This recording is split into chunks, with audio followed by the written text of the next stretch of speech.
¿Sabéis esa sensación cuando tu mundo se desmorona en cuestión de segundos? Pues yo la viví el día que se suponía que sería el más feliz de mi vida, cuando estaba ahí parada en mi vestido de novia de 15.000 euros, frente a 300 invitados, revelando la gran farsa y estafa que era mi boda. Mirad, yo pensaba que conocía a mi prometido, que después de 6 años juntos no podría sorprenderme, pero resulta que el hombre con el que iba a casarme no solo me engañaba con mi mejor amiga, sino que había estado robándome durante años sin que yo me diera cuenta. Hasta hace 6 meses creía que tenía la vida perfecta, un hombre que me amaba, una mejor amiga en la que confiaba ciegamente, y una fundación benéfica que habíamos construido juntos para ayudar a otros. Pero ya sabéis lo que dicen, cuando algo parece demasiado perfecto, probablemente lo es. Y yo estaba a punto de descubrir que había estado viviendo la mentira más elaborada de mi vida, una mentira que me costaría todo pero que al final me enseñaría quién soy realmente. Soy Isabella Martínez, tengo 32 años y vivo en Barcelona, pero no en cualquier apartamento. Tengo un ático de 400 metros cuadrados en el barrio gótico que compré en efectivo cuando tenía 28 años, porque a esa edad ya había construido un imperio como directora de marketing internacional, hasta que decidí crear mi propia fundación benéfica que hoy maneja más de 50 millones de euros anuales. Antes de seguir, te invito a suscribirte y activar la campanita, porque estas historias de mujeres que se levantan después de caer necesitan ser contadas, y quizás mi experiencia te ayude si alguna vez pasas por algo similar. ¿Sabéis esa sensación de estar enamorada perdidamente? Pues así me sentía yo con Alejandro. Pensaba que era el amor de mi vida, que habíamos construido algo hermoso juntos, que nuestro futuro estaba lleno de planes increíbles. Alejandro Vega era todo lo que cualquier mujer podría desear: guapo, exitoso, heredero de una empresa inmobiliaria, con esos ojos verdes que me derretían cada vez que me miraba. Y lo mejor de todo es que parecía amarme de verdad. Pero os voy a contar algo que aprendí de la peor manera. Cuando un hombre parece demasiado perfecto, cuando sus palabras suenan demasiado bonitas, es porque probablemente está mintiendo. Y yo estaba a punto de descubrirlo. Todo empezó una tarde de abril. Hacía calor en Barcelona y decidí sorprender a Alejandro en su oficina del Passeig de Gracia con paella valenciana, del restaurante donde tuvimos nuestra primera cita. Romántico, ¿verdad? Me puse mis jeans favoritos, esa blusa de seda blanca que él me había regalado, y mis tacones rojos que siempre decía que lo volvían loco. Pensaba que después de cenar hablaríamos de los últimos detalles de la boda. Carmen, su secretaria, me sonrió de una manera extraña cuando llegué. Me dijo que Alejandro estaba en reunión, pero que podía esperarlo en su oficina porque tenía las llaves. No sé por qué, pero algo en su sonrisa me hizo sentir incómoda. Entré a su oficina como siempre hacía. Conocía ese lugar perfectamente, los ventanales grandes, los muebles de madera cara, esa foto nuestra en Ibiza que siempre me hacía sonreír. Era como mi segundo hogar. Puse la comida en su escritorio y saqué el móvil para pasar el tiempo. Pero entonces vi algo que me llamó la atención. Su laptop estaba abierto y había una conversación de WhatsApp en la pantalla. No era conmigo. Mi primer instinto fue cerrar la laptop y no mirar. Siempre habíamos respetado la privacidad del otro, ¿sabéis? Pero algo en esas primeras líneas que alcancé a leer hizo que se me acelerara el corazón de una manera horrible. Os juro que nunca olvidaré estas palabras. Mi amor, no puedo esperar a que termine esta farsa de boda para estar contigo sin escondernos. El contacto se llamaba Mi vida con un corazón rojo. Mis manos empezaron a temblar mientras hacía scroll hacia arriba para leer más. Y con cada mensaje que leía, sentía como si el mundo se viniera abajo. No eran mensajes de una aventura reciente, sino de meses, tal vez años. Entonces leí algo que me partió el corazón en 1000 pedazos. La estúpida de Isabella nunca sospecha nada, está tan enamorada que ve solo lo que quiere ver. ¿Podéis imaginar cómo me sentía al leer eso? Pero lo peor estaba por llegar. ¿Sabéis quién escribía esos mensajes? ¿Quién era mi vida con el corazón rojo? Era Sofía. Sofía, mi mejor amiga desde la universidad. Mi dama de honor. La persona en quien más confiaba. Seguí leyendo como una masoquista. Había detalles que me destrozaban, como se reían de mis planes de boda, como él le contaba cosas íntimas de nosotros, como habían estado juntos en mi propia casa cuando yo viajaba por trabajo. Pero el mensaje que más me dolió fue este: Después de la boda tendré acceso a su dinero y a las cuentas de la fundación. Entonces nos vamos a Maldivas y vivimos como reyes, mientras ella se queda con las deudas. En ese momento entendí que no era solo infidelidad. Era una estafa planeada durante años. Y yo había sido la víctima perfecta. Oí pasos en el pasillo y cerré rápidamente la laptop. Pero ya era demasiado tarde. Mi mundo había cambiado para siempre en esos 10 minutos. Y aunque cuando Alejandro entró actué normal, por dentro ya estaba planeando algo. Mi amor, qué sorpresa tan bonita, me dijo besándome. Y por primera vez en 6 años, su beso me supo a mentira. Pero le sonreí y le dije que lo amaba, porque aprendí algo importante. Si vas a vengarte, hazlo cuando menos lo esperen. Los días que siguieron fueron como actuar en una obra de teatro. Chicas, tenía que fingir que nada había pasado mientras por dentro me moría de dolor y al mismo tiempo planeaba la venganza más perfecta de mi vida. Lo primero que hice fue contratar a un detective privado. Se llamaba Miguel y mi abogada me lo recomendó. Porque si Alejandro pensaba robarme, yo necesitaba pruebas que no solo lo destruyeran emocionalmente, sino legalmente también. Durante 2 semanas mantuve la actuación perfecta. Seguí viendo a Sofía para las pruebas del vestido, planifiqué la boda con Alejandro, incluso hicimos el amor como siempre. Pero cada caricia se sentía como una mentira que me quemaba. Miguel empezó a mandarme reportes que me rompieron el corazón. ¿Sabéis lo que descubrí? Que durante todos estos años, mientras yo confiaba ciegamente en Alejandro, él había estado robándome sistemáticamente. Había desviado más de 2 millones de euros de nuestra fundación hacia sus cuentas personales, había falsificado mi firma en documentos bancarios, y lo peor de todo, había estado acostándose con mi mejor amiga Sofía durante más de 2 años, riéndose de mí a mis espaldas. Las fotos que me enseñó el detective fueron como puñaladas. Alejandro y Sofía en hoteles lujosos, besándose en restaurantes que él me decía que eran demasiado caros, comprando joyas juntos mientras yo trabajaba para mantener nuestra fundación. Pero la información más importante llegó cuando Miguel accedió a las comunicaciones de Alejandro con sus socios. Habían planeado quebrar la fundación después de la boda, quedarse con todo y dejarme arruinada y con deudas. Esa noche lloré como nunca en mi vida.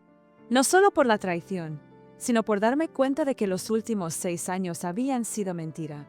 Y que yo, como una tonta, había pagado mi propia destrucción. Pero después de llorar vino algo más fuerte. Una frialdad que nunca supe que tenía.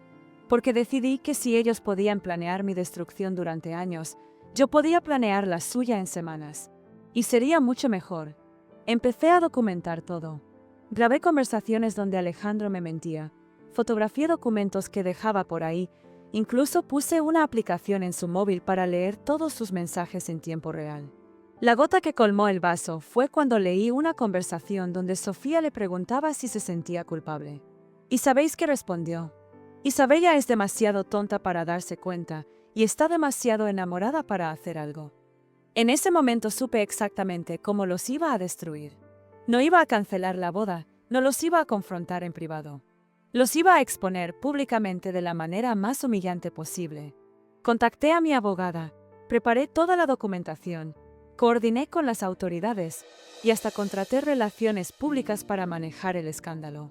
Porque si iba a arruinar sus vidas, lo haría profesionalmente.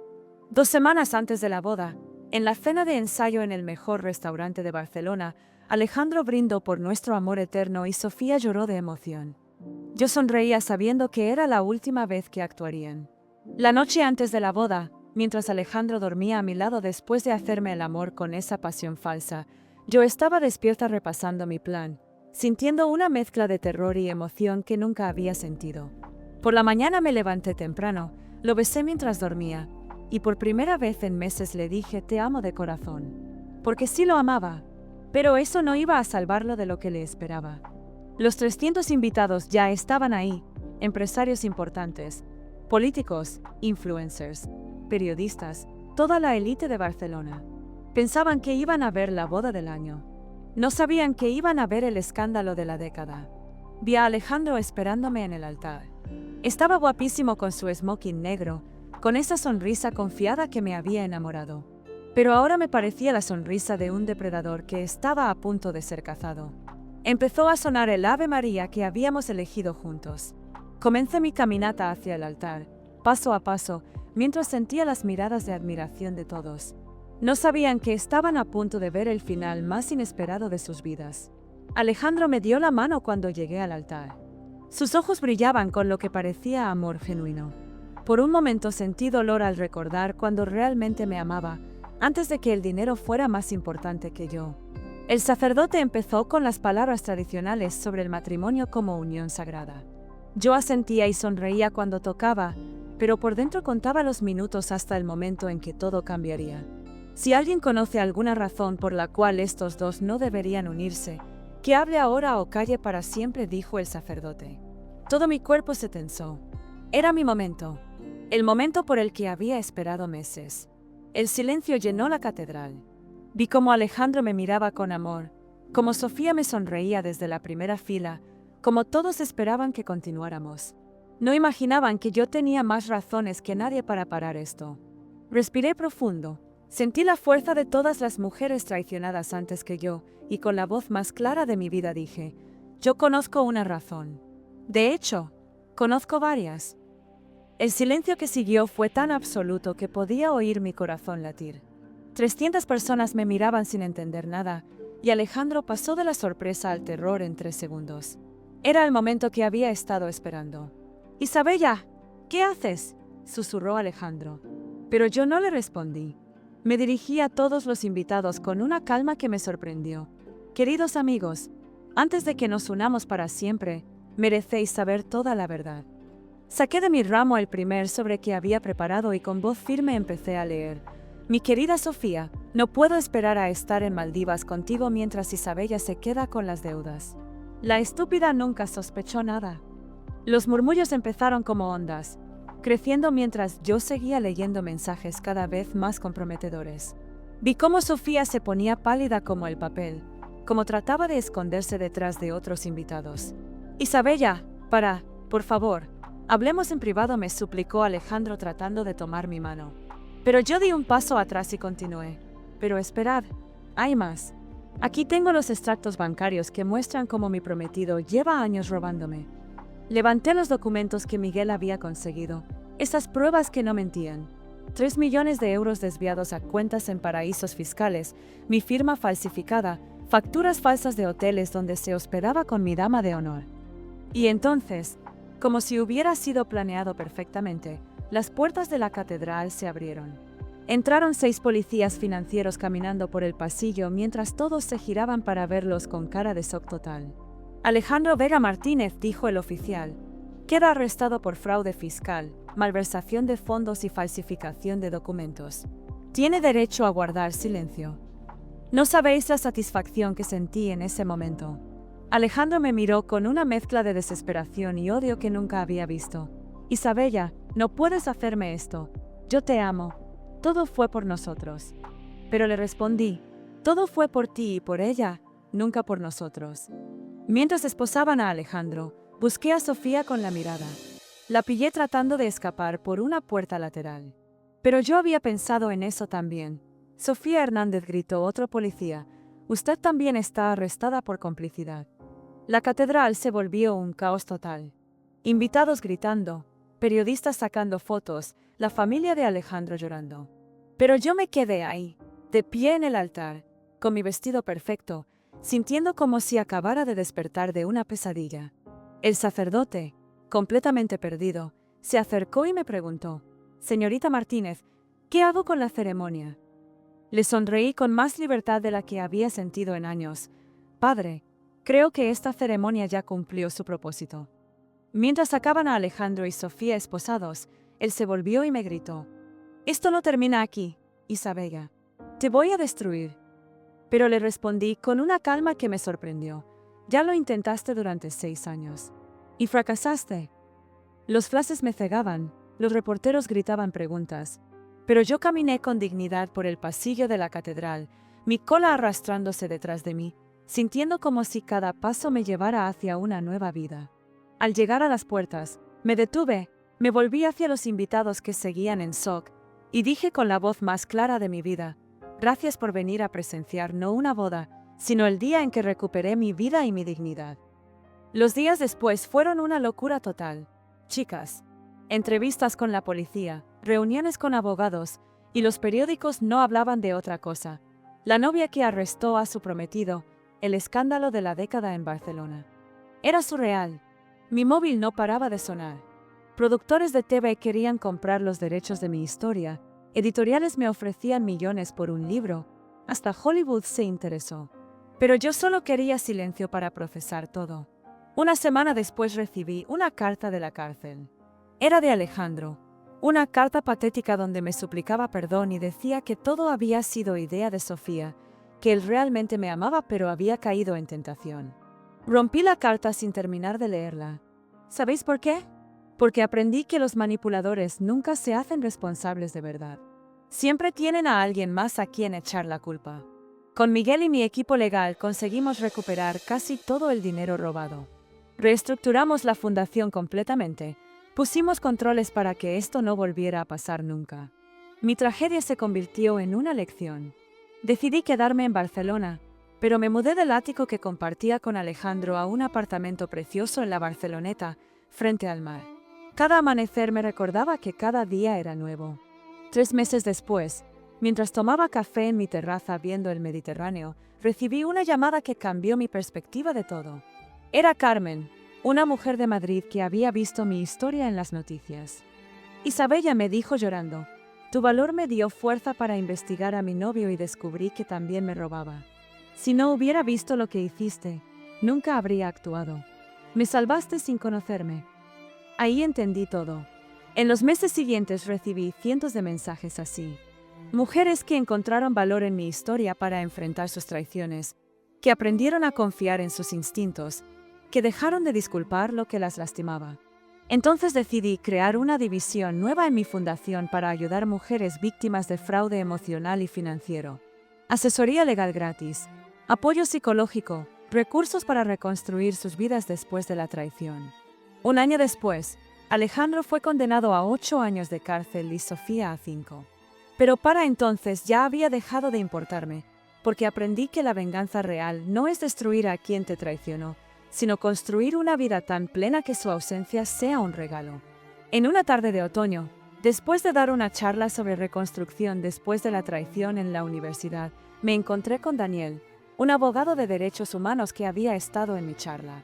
Daniel era todo lo contrario a Alejandro, callado donde él era ruidoso, honesto donde él mentía, interesado en mis ideas donde él solo se interesaba en mi dinero. Cuando me invitó a cenar, dije que sí, curiosa por conocerlo. Esa primera cena se convirtió en largas conversaciones sobre justicia, en paseos por la playa hablando de sueños, en una amistad que creció lentamente hasta convertirse en amor. Un amor diferente, basado en respeto y transparencia total. 2 años después de mi boda destruida, me casé con Daniel en una ceremonia íntima en la playa, con solo 20 invitados, sin protocolo, sin prensa. Solo 2 personas que se encontraron después de sus tormentas y decidieron construir algo hermoso juntos. Ahora, 5 años después, puedo deciros que fue la mejor decisión de mi vida. No porque destruir a alguien sea bonito, sino porque me enseñó que tengo fuerza para defenderme cuando mi mundo se cae a pedazos. Si hay algo que quiero que aprendáis de mi historia es esto: nunca ignoréis esa voz interior que os dice que algo va mal. Nunca disculpéis traiciones por amor. Y nunca tengáis miedo de defenderos, aunque vuestra vida cambie completamente. No olvides darle like si crees que a veces el dolor más grande puede convertirse en la transformación más poderosa, y comparte esta historia con alguien que necesite recordar que merece un amor que la honre. Escribe en los comentarios, ¿habéis pasado por algo parecido? ¿Qué consejo le darías a alguien que está viviendo una traición? Las que nos ayudan a todas a crecer y no sentirnos solas. Recordad que el final de una mentira siempre es el comienzo de vuestra verdad. Sois más fuertes de lo que creéis, más valiosas de lo que os han hecho sentir, y más capaces de reconstruir vuestra vida de lo que jamás imaginaríais.